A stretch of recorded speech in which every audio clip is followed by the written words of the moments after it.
And with that said, NBA fans, what's good? You're now rocking with the best. Roll Parrish here, Studio B. And right now, this is the NBA Finals preview show presented by YouTube TV. Right here, I have the Coach of the Year, Sam Mitchell. On the far end, I have the lottery legend, 3D, Dennis Scott.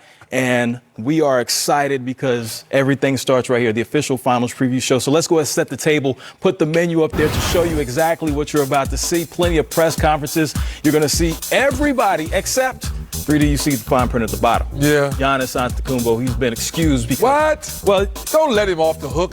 Man, stop 3D, it. he's recovering from an injury. Man, I understand all this. Come on, NBA. What Giannis gonna say? It's real simple. They didn't need me to win the last game? It's real simple. My knee's sore. I'm still talking to the doctors. I'll let you know when I'm healthy enough to play. And when you it's were just that playing simple. in that right arm, that howler that you used? No, I went on. If it was injured, would you tell him? No, I would tell him I'm playing anyway. Nevertheless, his status is still uncertain.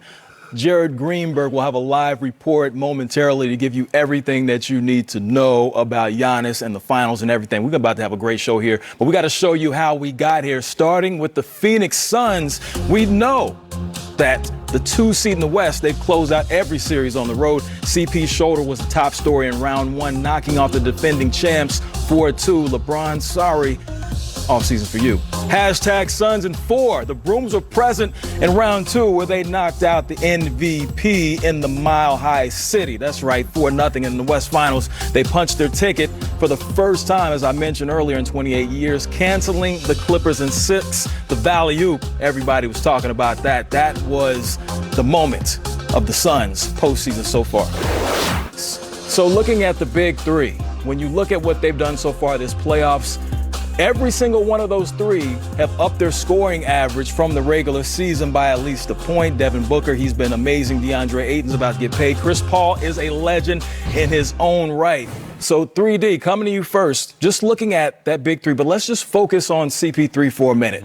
Just how impressed have you been with not only what CP3 did in the regular season, taking them to this 2 seed, but what he's done in the postseason, battling injury, battling COVID, but still able to lead this team to the finals? Yeah, I'm going to go with the battle and injury part first because I think that's the thing that most people are harping on, saying as each round went on, as each game went on, at the very end, you know, I was just talking to our producer, Matt Kane, that hug that Monty Williams and Chris Paul had, if you take him out the game, Sam, you know as a coach, and you know coaching guys that been injury prone, Chris Paul did not want to come out that ball game, and he's saying, leave me in the game.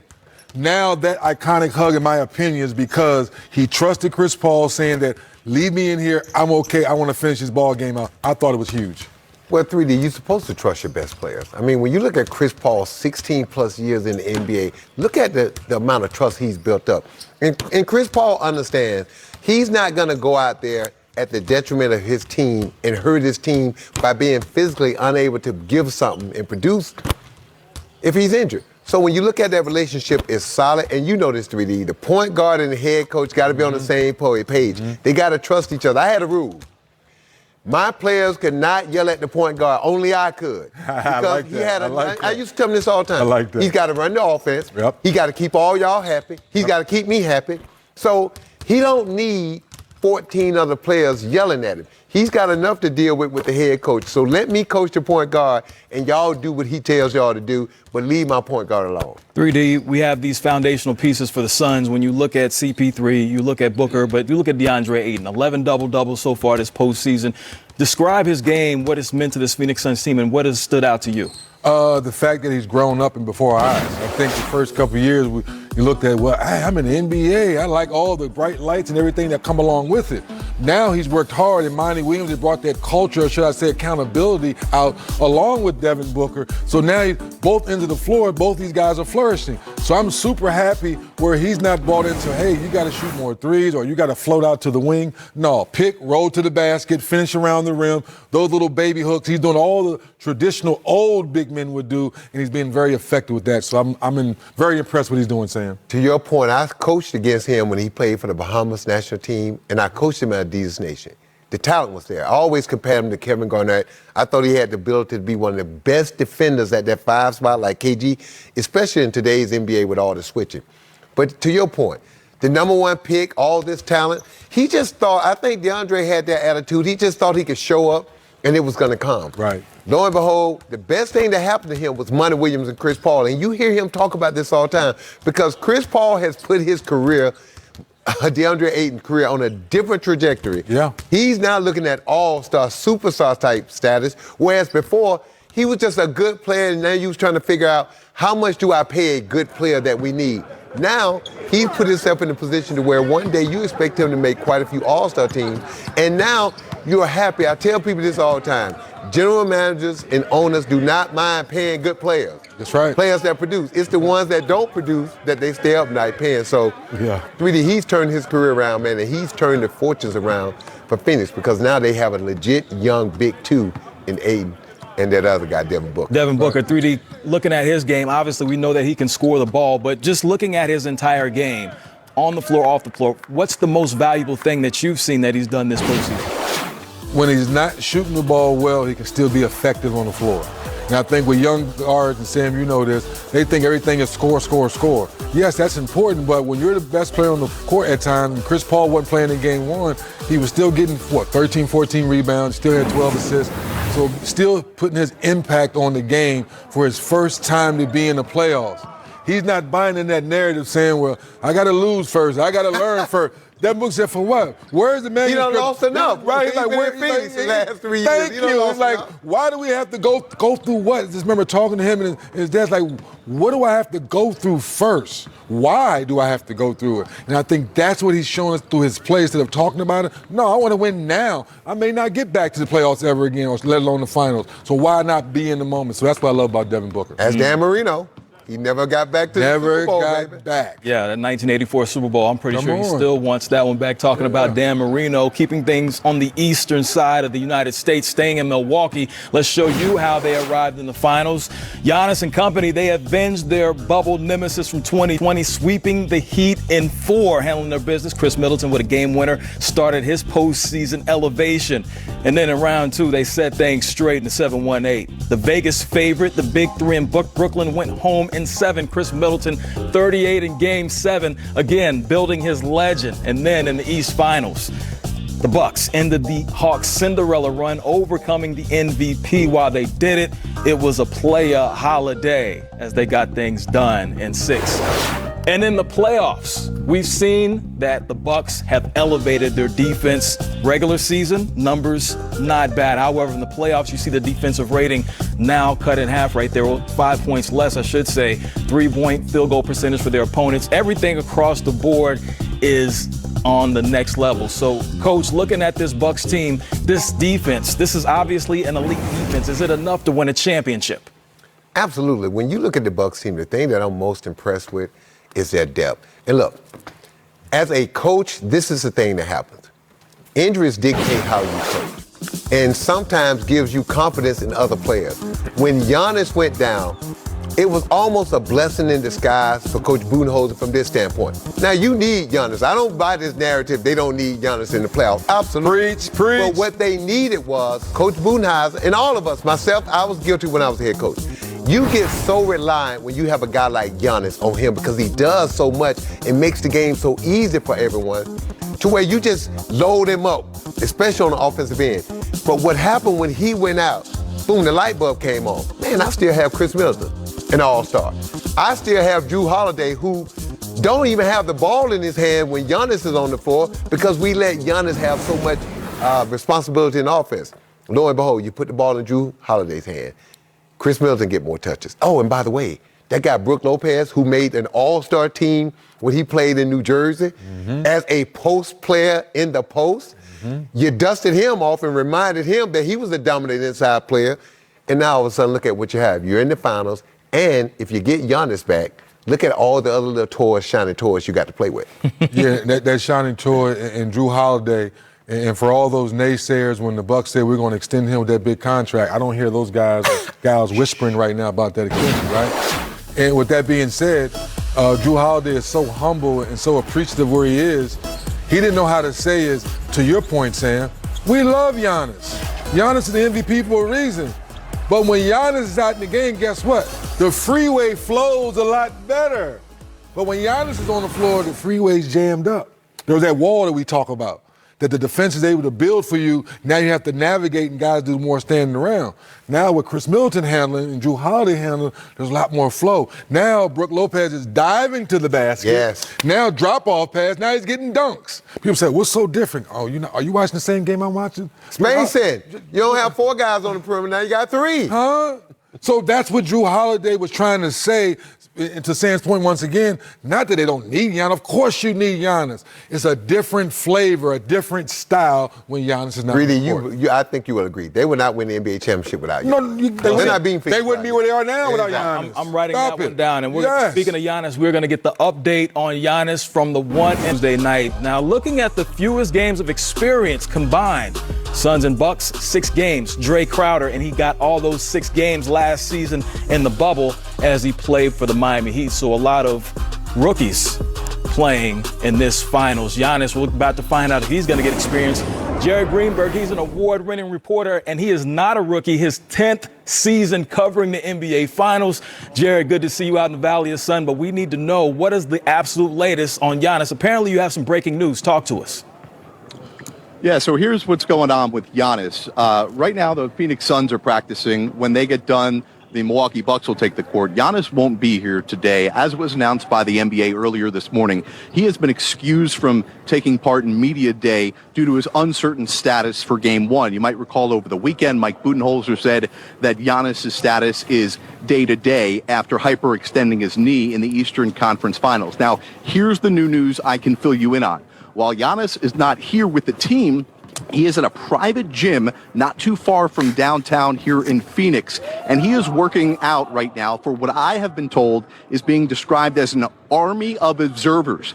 Everyone from the team's medical staff to people in Giannis's camp to members of the coaching staff, the front office, and other people who are observing Giannis to see how he is performing with that knee, which again he injured last round. From what I've been told, Giannis has made significant progress since the initial injury. When it was described to me at the time, he was unable to even move or get any sort of mobility in that leg. He progressed over the last several days from doing drills off of one leg to finally being able to use that leg and knee that he injured. Over the last couple of days, he's been able to do some individual workouts. While he has not yet practiced with the team, they're hoping to be able to get to that point. But as of right now, they are still unsure whether Giannis will be able to go. But as it was described to me within the last couple of hours, Giannis is going to fight tooth and nail to be in the lineup. He wanted to be in the lineup for Game 5 of the Eastern Conference Finals, but to protect him from himself, the medical staff deemed him out of those last 2 games of the last round against the Atlanta Hawks. But again, Giannis currently, with an army of observers, is working out right now at a private facility to see if he can give it a go tomorrow night for Game 1 of the NBA Finals. And keep this in mind, Ro, in between Games 1 and 2 of these finals is just 1 day off. But once we get to games in between 2 and 3 and 3 and 4, there are 2 days off in between those 2 games. So you have to wonder if the team is thinking about maximizing those rest opportunities. Okay. Excellent report right there. But the obvious question I need to ask you is we know Giannis is going to want to play. Who is going to ultimately make that decision? Is it going to be Giannis? Is it going to be the medical staff? Do you have any information on that?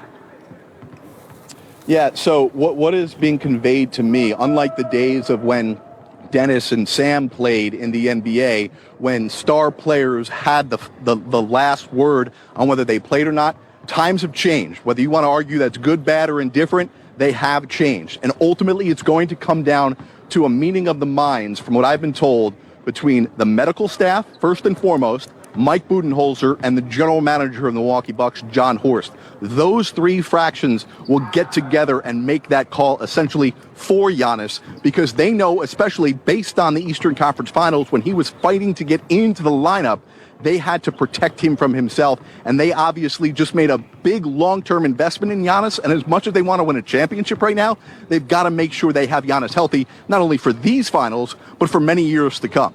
Indeed, I know they want to protect their assets when it comes to a two-time MVP and Defensive Player of the Year. To the other side, the Phoenix Suns, we know Chris Paul is on the brink of making his finals debut. The people out there in the Valley of the Sun, they're extremely excited. Describe the atmosphere in the city and what it's possibly going to be like in the arena on Game 1. Yeah, Ro, it's been phenomenal. We just got let onto the court here as the Suns are wrapping up their first media availability session, and you'll hear from them coming up throughout the next few hours here live on NBA TV. But I can't recall a team being as loose as I've seen these Phoenix Suns in the previous 9 NBA finals that I have covered, particularly a group that features only one guy, as you mentioned, Ro, that has finals experience in Jay Crowder. And you know, Phoenix is not a small city by any stretch of the imagination, but I almost felt like being in the city over the last 24 plus hours, it almost felt like the finals back in 2012 when Oklahoma City made their first appearance, when you drove around and every storefront had a Sun sign. Everybody's got a banner on their car. The Valley is alive here with a spirit and an energy. And I've talked to people throughout the playoffs. This is going to be my first playoff game here in Phoenix Suns Arena. But people have conveyed to me they felt like, who have been to every NBA arena during this postseason, that this has been the most electric and loudest arena of any of the arenas so far during the postseason. So I'm excited for what's to come tomorrow night because this city feels like they're ready for a championship. Indeed, they are. And we know that Phoenix has won a lot of games on the road so far, but at home, we know that they're spectacular. So far, 6-1 in games decided by 5 points or less. That is Jared Greenberg. With the latest, we will hear from him later on in the show. JG, good talking to you, my man. All right, thanks, Ro. Indeed, always bringing it. And, of course, he has the best hair in the game, Jared Greenberg. Talking about Giannis, though, Coach, we know that he is going to want to play. We know that. Of course. So if you're Coach Bud or just you're his coach in this situation, how do you approach this in the biggest moment of his basketball career? I got to watch his workout. And then we got to say, look, this is just not a coach's decision. This is the owner. The owner just paid Giannis $250 million. That's right. This is the general manager. This is the coach. And then there's people in his camp got to be consulted. And then you got to watch him, and then you got to talk to Giannis. But at the end of the day, I do like the new protocol. I do like taking the decision, even though I was one of those players that liked having the final decision on my health and whether to play. But when I think back on my career, I think about all the times I played that I shouldn't have played, that I actually hurt myself and hurt my teammate more. So I love the fact that they're going to take this decision out of his hand. Obviously, he's going to want to play as the NBA Finals. The past 3 years, he didn't get there. So I just think they got to look at how he moves, and then you got to keep in the back of your mind. Losing game 1 doesn't mean anything. Even losing game 2, we saw with the Clippers, you lose, especially on the road, and you're going back home. So they just got to be really careful and make sure that they make the right decision because you're not going to win or lose this series in game 1. Interesting. Ro, Sam, it's so tough. I go back to the Brooklyn series, watching KD play the whole game. Most people said he should have went against Kevin Durant and took him out for a couple minutes. Right, Sam? Just a minute or two, just to give him a little blow. Maybe he makes that last shot, right? And we talked about Monty Williams and Chris Paul earlier. Some people said maybe he should have took Chris Paul. He might get hurt again. But Monty had that conversation with Chris Paul for the game and said, I trust him. So what I'm going with this is where's the trust factor with Coach Bud and Giannis? And that's what you're talking about. And then I'm going to the owner and say, I know you just gave me $250 million. I may not get back here the next 4 years. I don't know, owner. You believed in me and gave me $250 million for the next 5 years. I got the MRI, there's no structural damage. Yes, Sam, we've all been there. I'm a little sore, I'm a little stiff, supposed to be.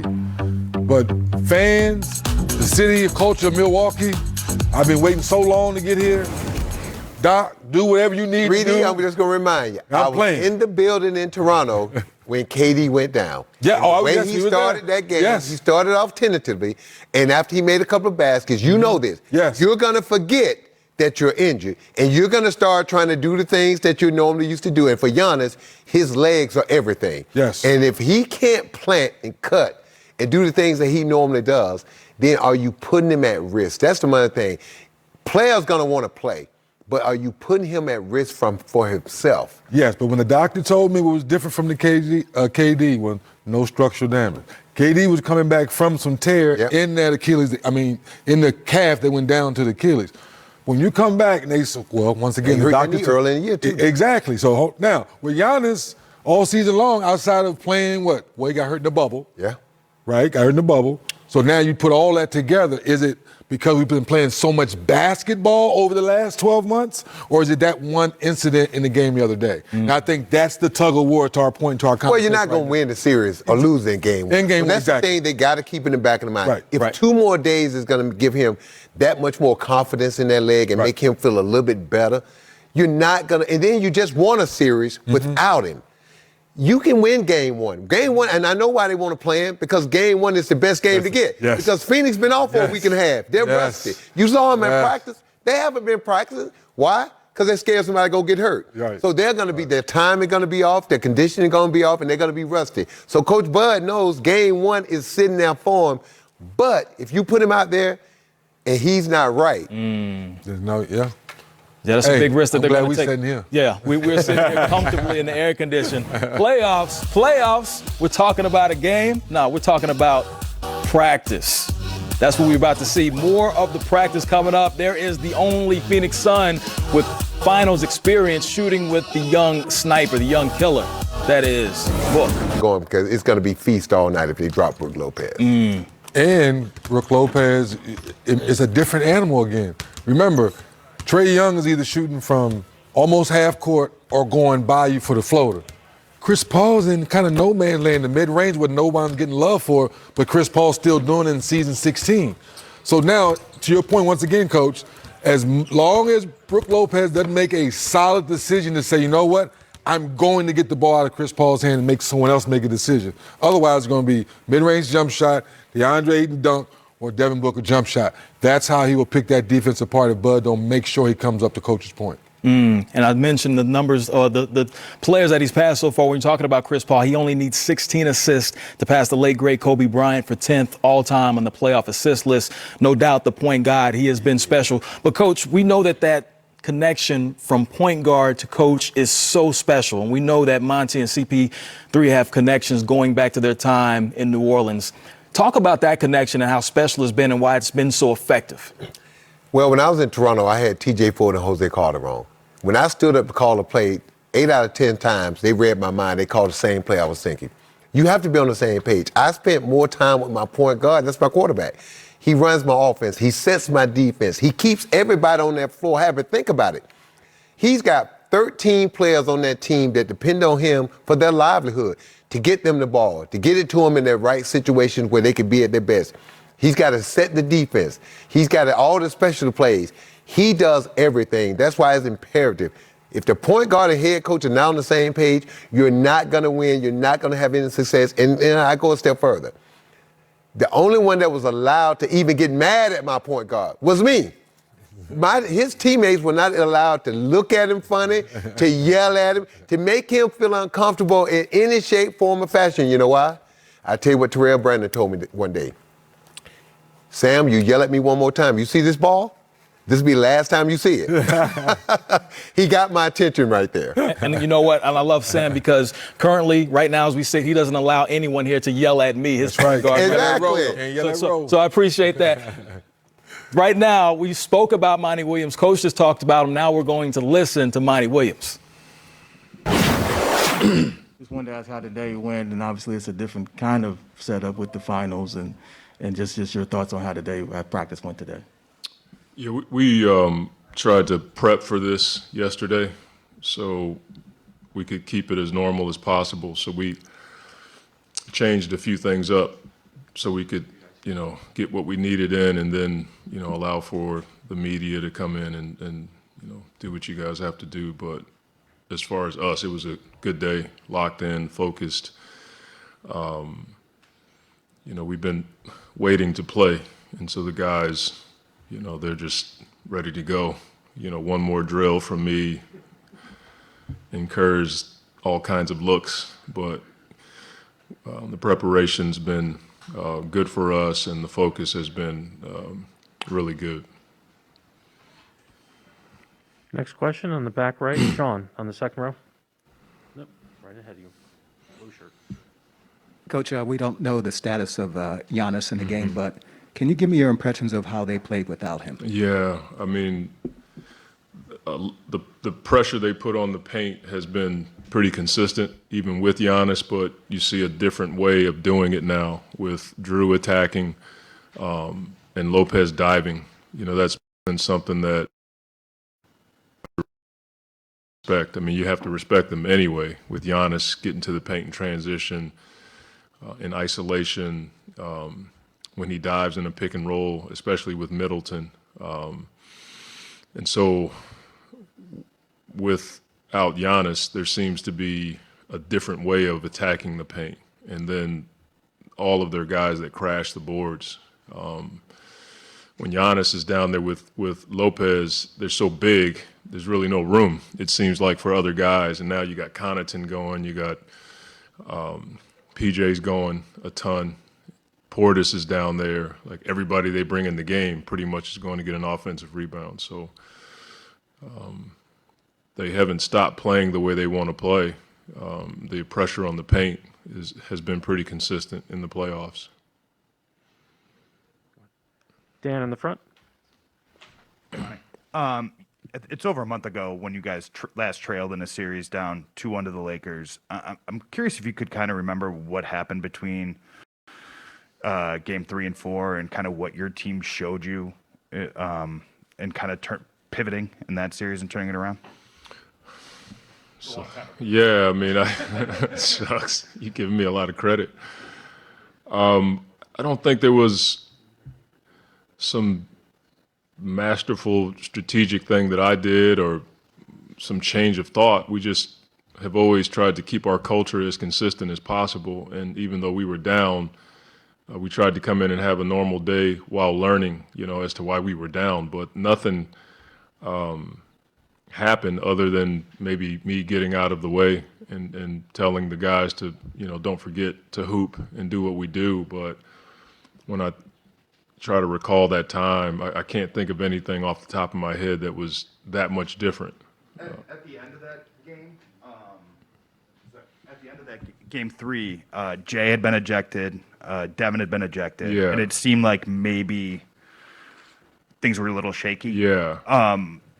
Were you sure that your group would rebound and stay kind of consistent culturally as you'd hoped in that pressure? Yeah, I'd love to tell you, yeah, but you don't know. You're confident that they will because we've been a resilient group. We've dealt with a lot. We've always talked about poise, and that was a talk after that game about how we can't, obviously beat ourselves, which sounds like coach speak, but that was part of the talk. But it was them talking about it. They knew it. And so I didn't have to do it as much. As far as being confident about our group, yeah, I'm always confident that we're going to bounce back. I've said this to the local media here. We always have, after a loss or a setback, a remorseful group, especially when we self-inflict on the floor. And so that's what we expect. We always expect to bounce back. Okay, we'll go to a couple of questions on Zoom. Next is going to be Greg Moore with the Arizona Republic, and then Sierra Santos.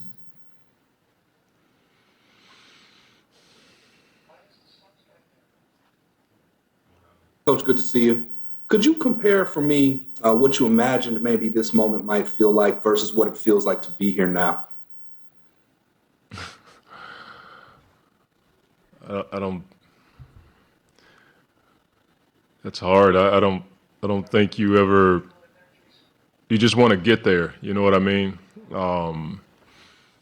And as a head coach, I don't have time to do all of that. I'm just focused on the things necessary to get wins. That's all I'm thinking about. I can't stop and think about my feelings or, human nature leads you there sometimes, and then I snap out of it and I just move on to the next objective, which is, more film, conversations with the coaches and players, that kind of thing. But obviously it's, there's a level of gratitude to be in this position, but, you move on from that and you start to strategize and figure out ways to, maximize the moment. Final question is going to be Sierra Santos with Fox 10. Hey, Monty, whereas the Bucks are coming off this series quickly, you guys have had more extended time off. How's everyone feeling, and how is it going to feel to get back on the court tomorrow? I think the guys feel really good about where we are. We've had a few days to heal and get back in the gym, and we've had some really good practices. Yesterday was one of our more competitive practices. The spirit was great. Guys are ready to play. And that's been the sentiment for the last couple of days. Guys are ready to get out there and hoop against somebody else. Great. Thank you, Coach. Yep. Coach Monty Williams right there. And, Coach, I want to throw something out there, and it's a phrase I learned earlier, role definition. It seems like this Phoenix Suns team, they've executed it to perfection this season, and a lot of it's because Monty Williams. Why has it worked so well? Star in your role. And that's something you hear players on. It's amazing. On bad teams, what's the first thing players say? Well, I don't know my role. Well, as a coach, it's your job to sit down with players, to define their role. And this is another thing, though. Your role, because I defined it to you game 10, it doesn't mean it's going to be the same game 50 or even in the playoffs. It depends on how you are playing and what you're doing and what I need as a coach. So that's constant communication and role definition. Look, if you're Chris Paul, you know what your role is. If you're Devin Booker, you know what your role is. DeAndre Ayton. It's the others. And you want to make sure those guys have an opportunity to star in their role, not encroach and get out of that box. And if everyone can stay in their role and star in their role and play within themselves, it's going to be more beneficial for a team. When guys step outside and trying to do things that they're not comfortable doing or can't do, that's when it upsets the apple cart. So as a coach, you're constantly redefining roles. And 3D will tell you, your role changes as your game changes. Yeah, and man, Sam, you was reading my mind. Your point, I must steal a piece of you because I want to steal a page and go right back to him so our viewers understand. But how do you, as a coach, view a player like me who's been in Orlando my first 7, 8 years, now I'm coming to a team saying, wait a minute, I'm used to getting 20 shots a night. How are you going to get me to buy into this role so we can win a championship? Well, first of all, I'm going to let you star in what you do.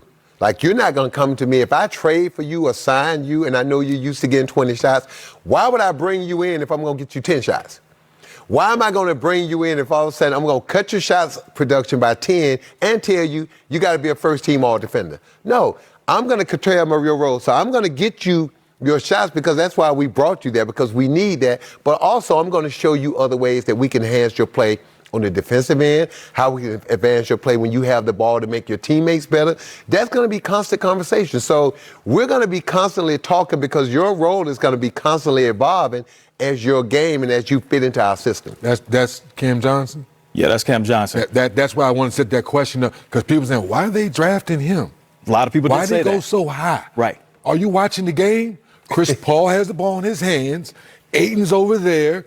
Booker's over there. You need somebody to make shots. 10 That's why points. it made sense. It's 10 points per game in the Western Conference Finals, shooting at a high clip, 70% from the field. Cam Johnson, now you take a listen. Depth on this team's been highlighted, throughout the season, and obviously in the postseason, the rotation grows smaller, but it seems like guys like, Javon and Langston and Frank, even if they're not playing, they're still making their voices heard from the sidelines, supporting you guys, picking you up, sometimes literally picking you guys up throughout the game. Just how much of an impact have those reserve players on the sidelines been throughout these playoffs? Oh, they do a great job of bringing a lot of positive energy. Guys like that are invaluable. Things might not be going great all the time. Things might be going great. Either way, they're there to pick us up, to give us any bit of advice or anything they see. And it just keeps that team spirit, that team mood, and it keeps it high. It keeps it elevated. And they've done a great job of that. And they've done a great job. Anybody who's not been in the game, whether they're hurt or just not playing that game all season, have done a great job of elevating the team. Next up is going to be Trevor Booth from Bright Side of the Sun, followed by Christos Saltos.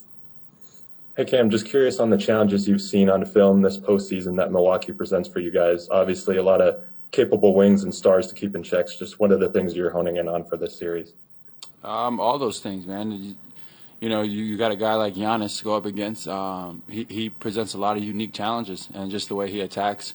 And then they got guys like Chris and Drew who can really play, who can really score, and Brooke, who's been playing real well, Bobby. So these are guys that are really capable across the board.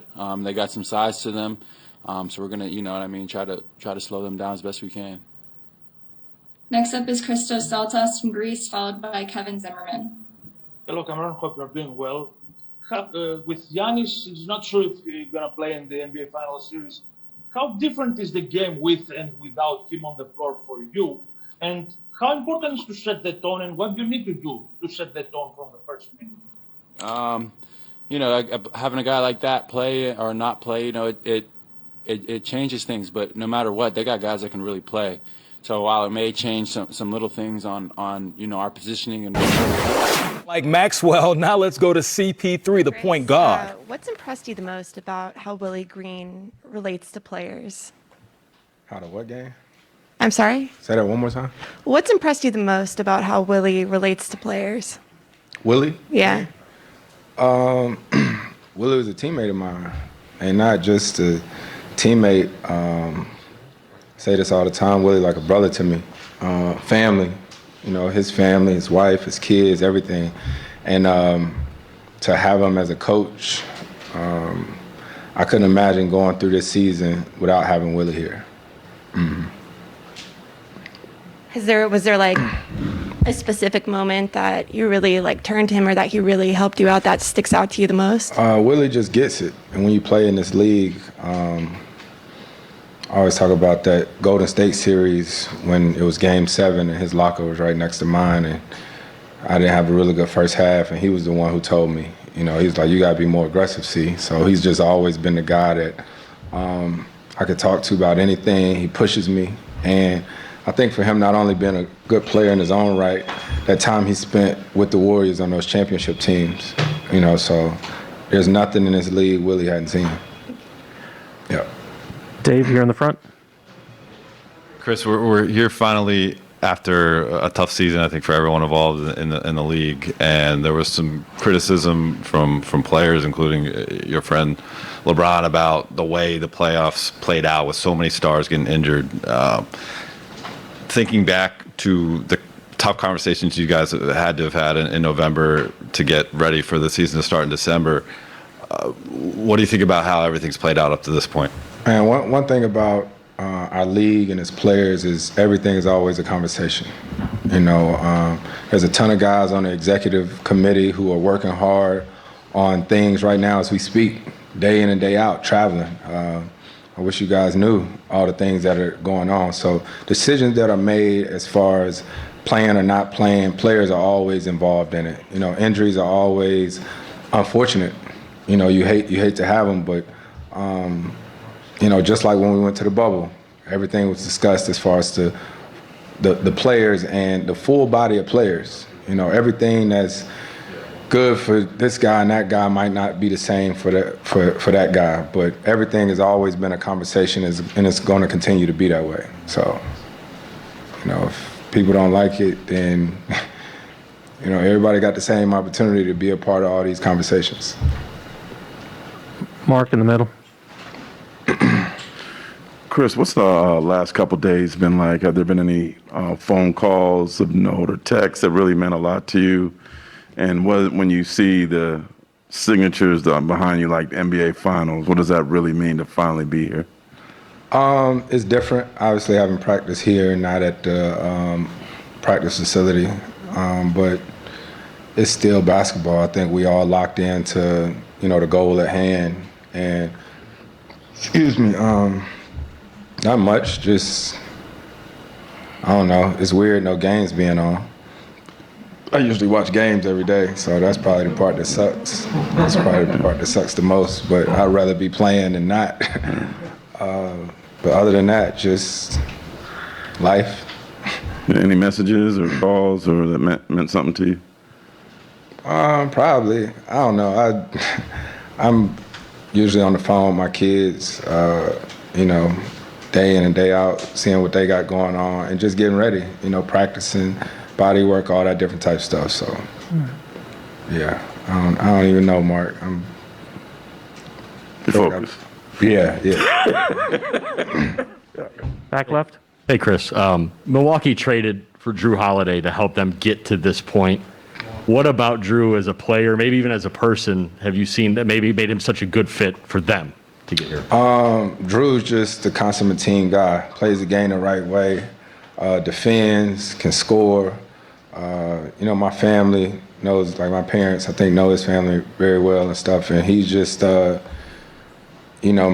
a good guy, like a great guy, and I'm sure they're excited to have him, and that's what's going to make this series so tough. Dwayne in the front.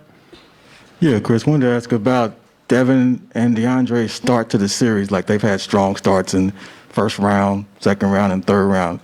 Have you seen something within them in terms of the lock in to start a series? And what does it say about young guys first time out having that at the start of each series? I honestly have no clue how they done started off every series. I think for us it's just about winning games and making sure that we had the right approach as a team. But those two guys are two leaders of our team. So obviously we go off them, we feed off them. But we expect that not only at the beginning of a series, but in the middle of a series, at the end of a series. Like that's why you're in that role. Just good, one more follow-up. Saw you out there today, because obviously we haven't seen you guys in a practice mode. What was having fun with the guys and all that? Devin's talked about still having fun and not letting it be too serious, but you are a serious person. So how have you tried to relax in this moment? You're not at practice with me every day. You know what I mean? So I think for us it's balance and whatever it is. You always got to remember this is a kid's game that we play. You know what I mean? So this is a blessing and an opportunity to play this game. So there's balance. I think our team knows when to lock in and when we got to enjoy the moment and enjoy ourselves. We'll go to Palmer on Zoom. Next, it's going to be Cameron Cox with 12 News. Hey, Chris, you talked about at the end of that Clipper game, you thinking about your son to knock down those free throws. I'm just curious, has he given you any advice going into the finals, or what is he telling you? Shoot, Chris say everything to me. He tell me when I'm playing well, when I'm playing bad.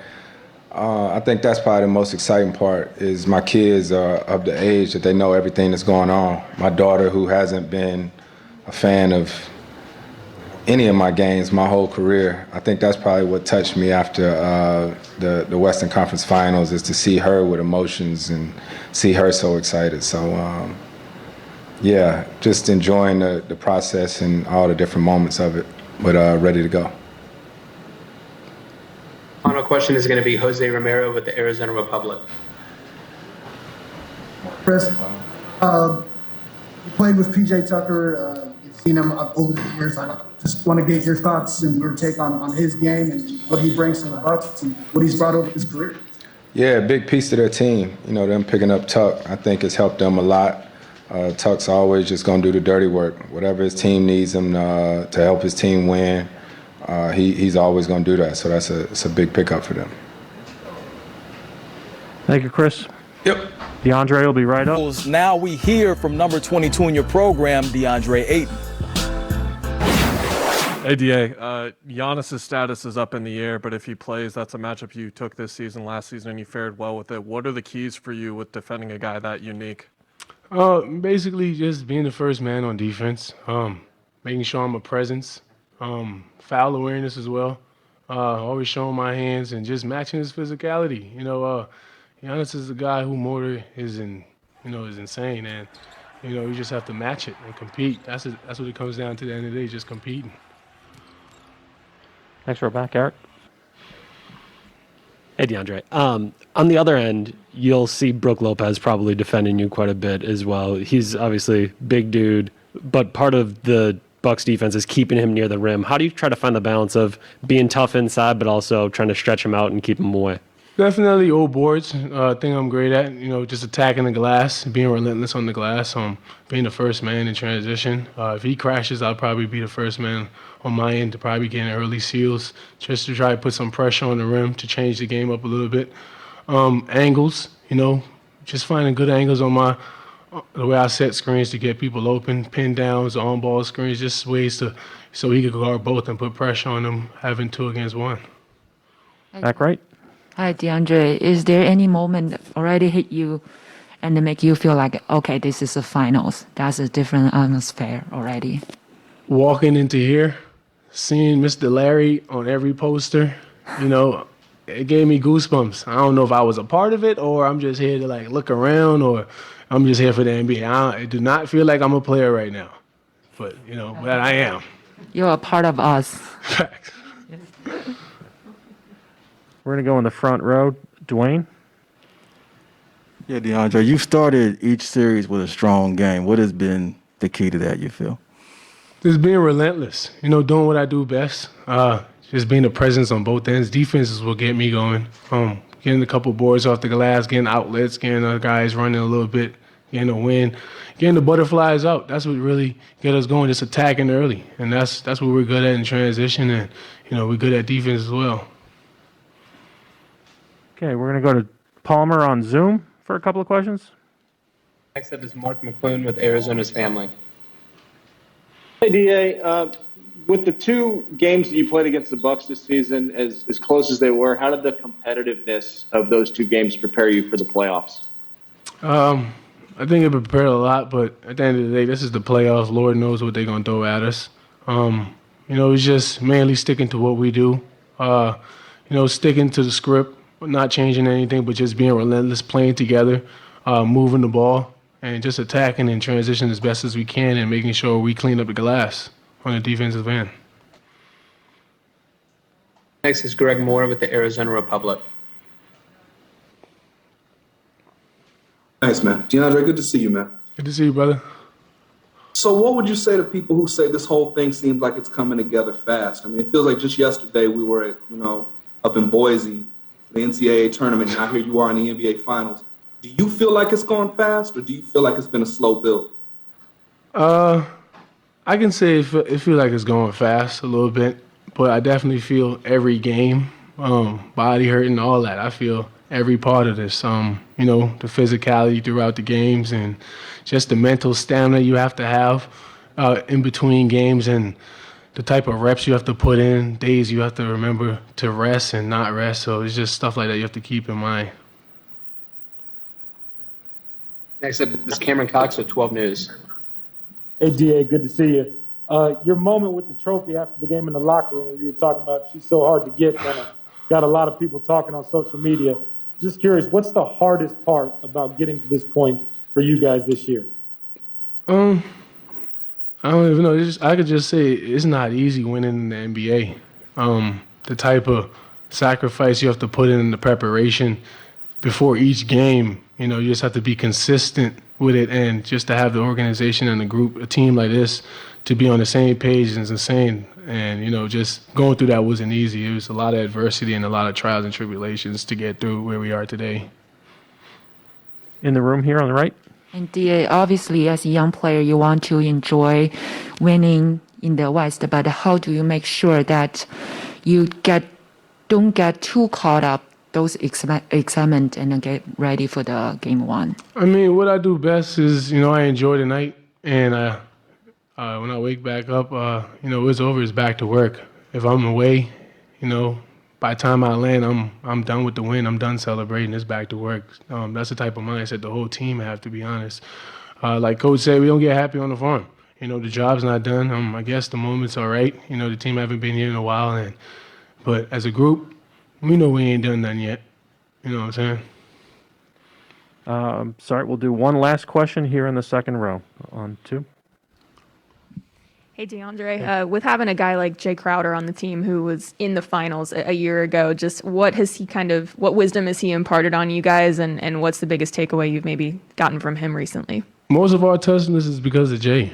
The dude is a dude who's all about sacrificing, and, he's the main part of, just sharing the ball and just whatever contributes to the wins, you do it. And he's the main guy at that, and just having him, the type of experience he have and dealing with guys like Giannis and AD, he helped me a lot. Just telling me what they like to do and what they don't like, and things they like to do when it comes to drawing fouls, and just him stepping up to the plate as well. Getting on our butts a little bit, and making us step up, and you need a guy like that. Has he shared anything specific about the finals, specifically like, okay, we've been through the playoffs, but this is going to be an even greater challenge? Man, he just always tells us to be prepared. from the get-go, we had a meeting and he was just telling us, he was just locked in on just telling us, the only thing is just consistency when it comes to things like this. It's not going to always go our way. It's not always going to look pretty, but consistency is what kicks in. Thank you, DeAndre. All right, thank you. DeAndre Ayton, and of course, consistency is key. Well, one thing that is consistent is Torrey Craig with these two teams. He spent time with both organizations this season, now with Phoenix, and chances are he's going to get a ring either way. So with that being said, now a couple of years ago, Anderson Varejao famously played for the Cavs and for the Warriors. Initially denied the ring, but reports say that he eventually did accept the ring. He's in a very unique situation that we don't see happen often, 3D. Does he accept the ring if they do not win? Talking about the Phoenix Suns and Torrey Craig. No. Why not? Wait a minute. Because Torrey, he's in Phoenix now. He started out in Milwaukee, so if Milwaukee wins, no. Technically, he gets a ring, the same situation like Anderson Varejao a couple of years ago. Well, as a player, I think you want to be where the team you finished with, not the team you started with. So if you got traded midway or you signed a free agent contract midway and I'm playing meaningful minutes, yeah, I don't want that ring. I don't want to start with a team and then get traded, Sam, and then at the end of the year, well, I was with y'all in training camp, though. Y'all got rid of me in February. No, I don't want that ring. Is he going to be able to get a playoff cut from Milwaukee?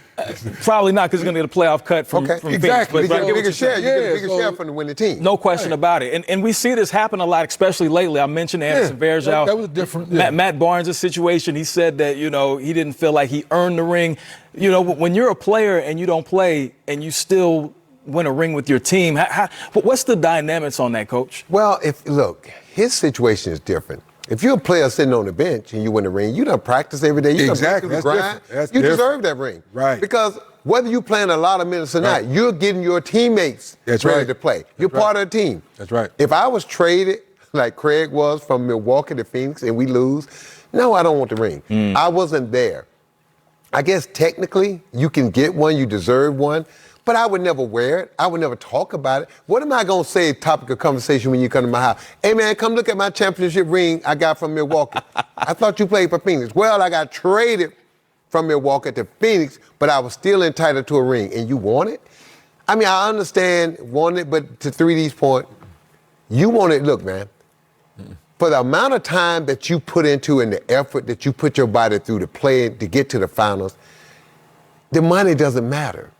They're not paying you enough money. They can't pay you enough to put your body through this month and a half of play to get to this point.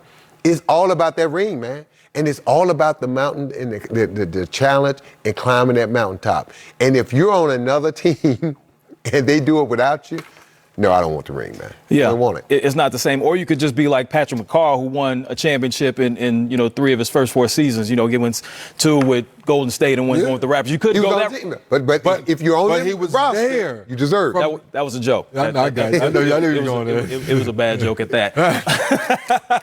Super producer You're the point guard. Point guard don't have bad jokes. But that was a good one, bro. Way to go, Ro. My point guard don't have bad jokes. Ro, within that joke, to your joke, to Sam's point, I think everyone has been on the team. When you're the last player on the bench, that means you had every practice, you had every film study.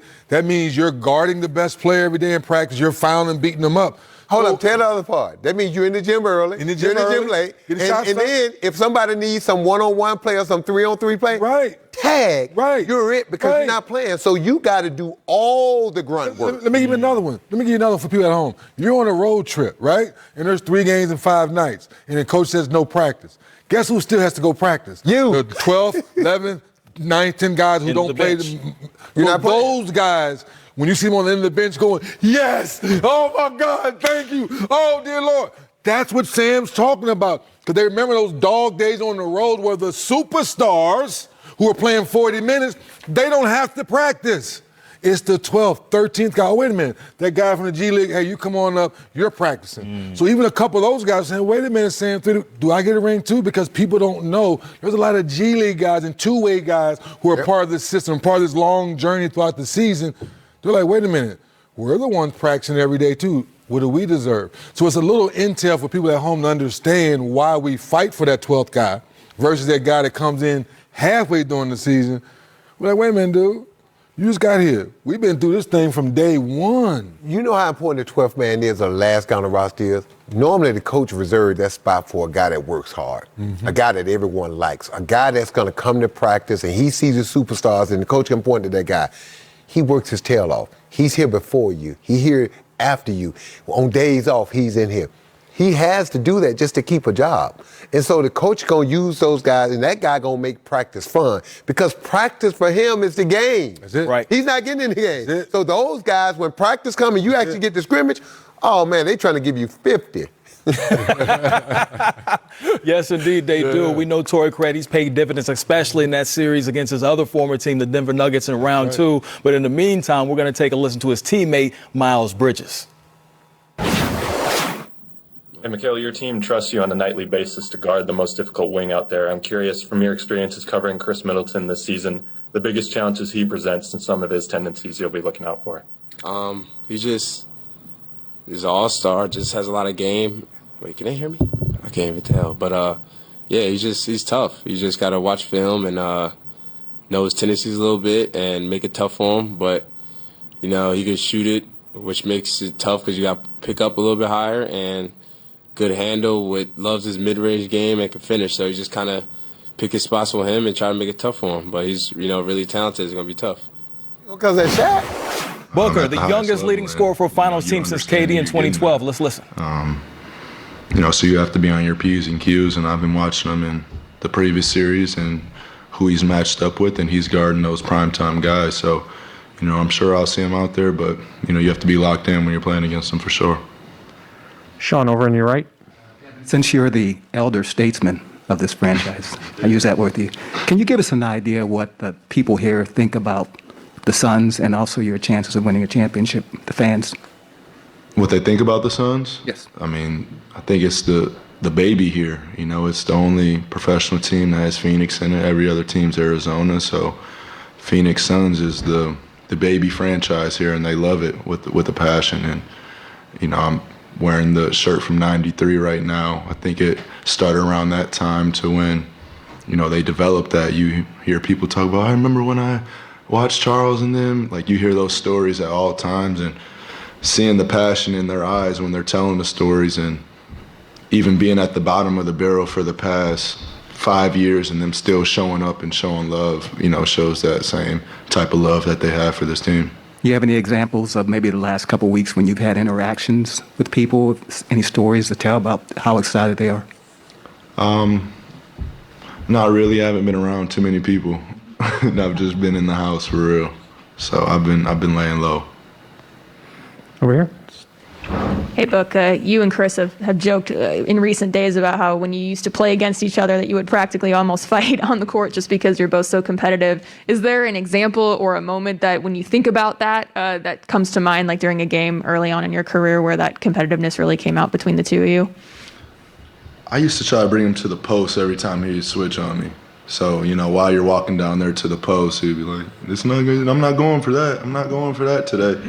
And we actually went back on, an app that you can check every shot that you've matched up against somebody last year. And I scored on him a couple of times, and he stopped me a couple of times. So we just stopped that conversation, that narrative. But we also got into it the first day here. When we had our first practice as a team, we were doing a 3-on-3 drill. And, it's kind of the survival of the fittest mindset. I don't think it's really about the throw hands, but the closest thing you can do that without doing it. Sure. And then just sort of follow up on that, too. I know you spend a lot of time watching games with him as well. Mm-hmm. Just what is it like? What do you get by watching maybe another game with Chris that is different than maybe when you're practicing with him on the floor, you're on the floor with him? What do you learn from him by just watching a game with him? The attention to detail.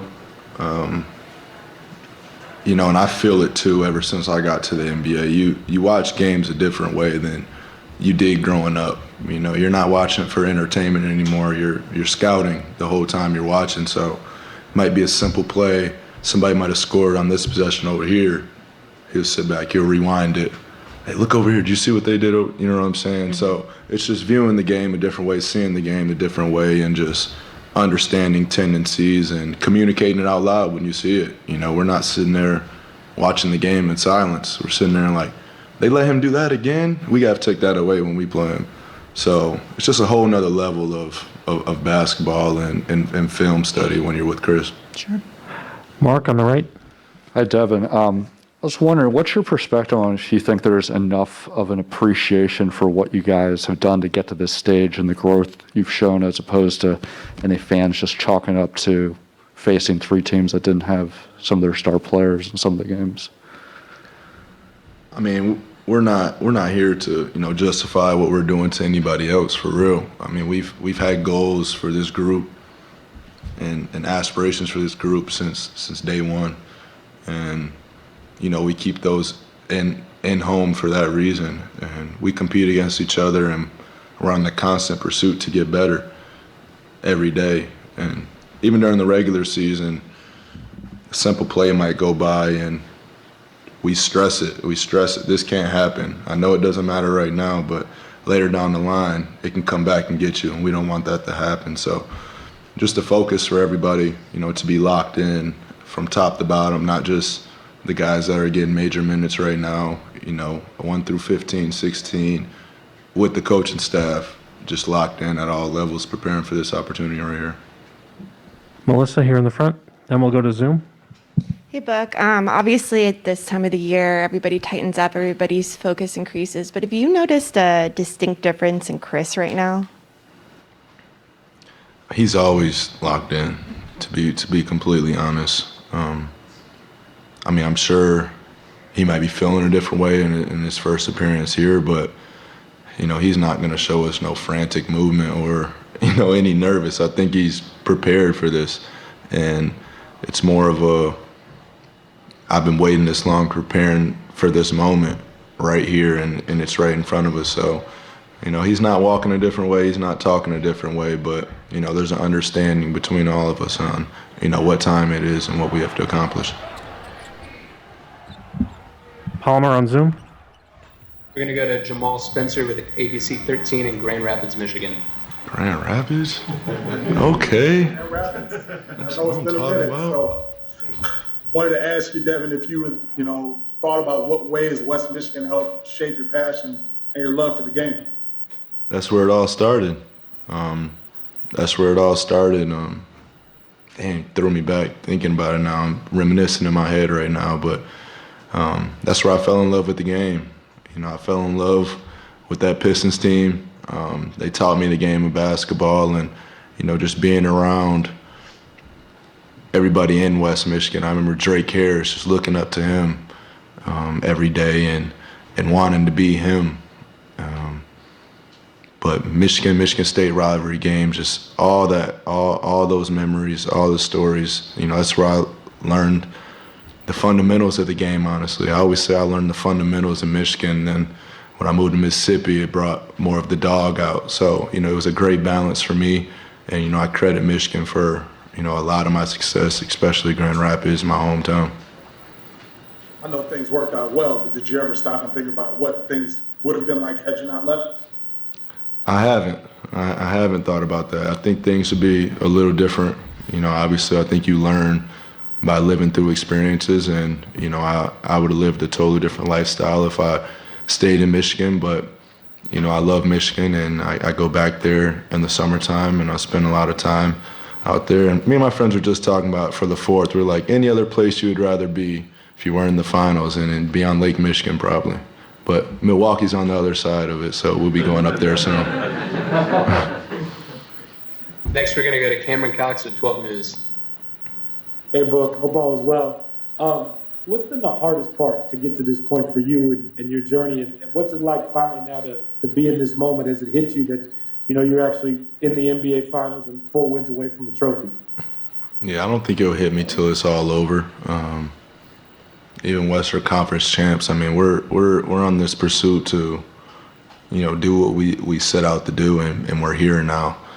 So it's kind of hard to reflect on what you're doing when you're in the moment. So, our main focus right now is, to win those 4 basketball games, and that's pretty much it.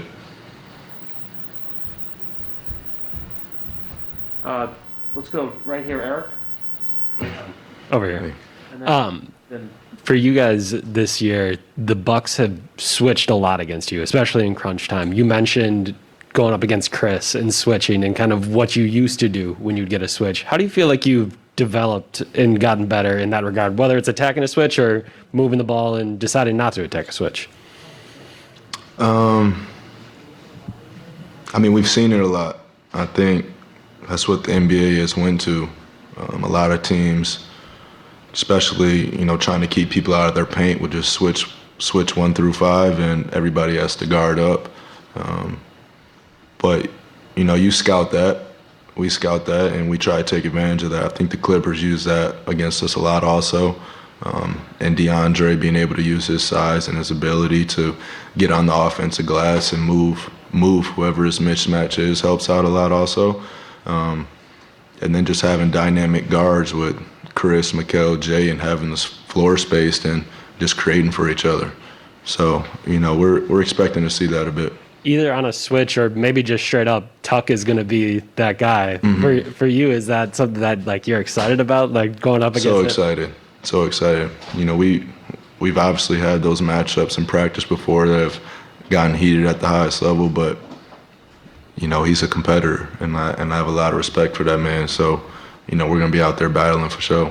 Did you have the scoreboard like you did with Chris at all?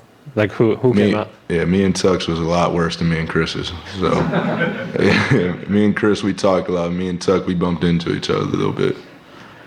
Dan, last question. Devin, heading into this playoffs, there's a lot of discussion kind of about this team's lack of experience and if that would show up at some point. And I think Game 3 against the Lakers, you get ejected, Jay gets ejected. Maybe it looks like composure is starting to go away.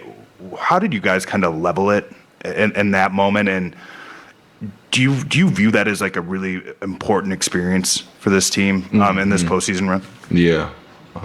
We took a long road trip at the end of the season that even through that game, I think we went like 3-2 on the road trip. It was 5 games. It was like Philly, Boston. Forgot, it was a loaded lineup, and they were all competitive games. And we were like, this is how it's going to be at some level. Then we experienced the Lakers series, and we're like, I'm glad we went through that. I'm glad we had those 2 losses because you learn so much in that time. Obviously, you never want to lose, but the level of focus that we bring back into the arena in the gym the next day, it's not more talking about it. It's like a demeanor and energy that you can feel throughout everybody. And having going through that experience, shaped us for the next series in Denver. And then seeing the Clippers and dropping 2 games to them also. So just understanding that's a series and it's a long series and you're going to have to play. You're going to have to play hard, win, lose, or draw. Somebody said it before the playoffs started, like, when you win a game, you feel like you can't lose again. When you lose, you feel like you can't win again. And that's the playoffs for real. People get too high, people get too low. You hearing everybody talking from every different angle, but, you have to understand where you're trying to go and what we're trying to do. Thank you, Devin. Appreciate y'all. And a lot of work, though. We focus well, we lock in well, but we do have fun with it. Are you surprised with how well these young guys who had no playoff experience have performed on this stage? I can't say that. I would be lying to say I'm not surprised. I'm very surprised because there's a lot of pressure that comes with this.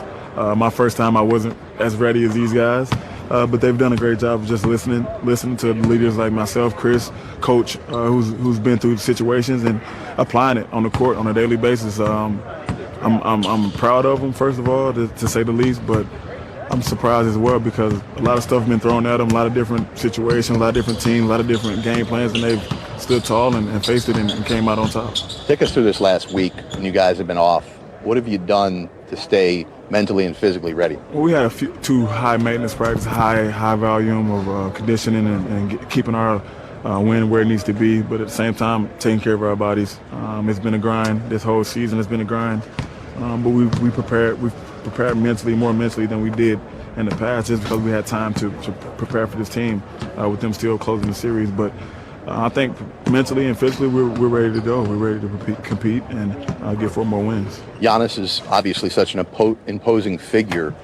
How do you prepare for the 2 different teams that you may see if he does or doesn't play on Tuesday night? Well, it was a couple of principles that we've been talking about all season long is our defense helping each other. All 5 guys on the court being on the same page, being in help, helping the main defender on the primary offensive guy. All the things that we talked about throughout the year is coming to play now. I think it couldn't happen no better to be, in the finals to happen to our team. All the stuff we talked about all year, for it to come to play now is great. So we're prepared for it in the sense of guarding a lot of different players and a lot of different situations. I think the Milwaukee Bucks team is a team that we feel like we're prepared for. We have a game plan set that obviously it's going to take a lot of effort, but we think we can get it done. What do you think the biggest thing is you have to do right from the bat? Keep these guys off the glass. I think they do a great job of creating second chance points for themselves. Everybody's on the court. Everyone on their end is offensive crasher. I think limiting those guys to second chance points is crucial for our team, and I think getting out and running with pace is great for our team as well. So I know everybody's looking for their first title on this team, but there's obviously so much attention on Chris, who's going to go down as one of the all-time greats. He's going to go down as one of the all-time greats with or without a championship. How much does that mean to you guys to have an impact on his legacy based on what you accomplish? I mean, it's great to be a part of it. I can say that. I'm happy to be a part of it with him to help write his story, to help write my own story, to be a part of such a great locker room. It was great to be a part of. I can honestly say that. I'm having fun with it, but Chris deserves it.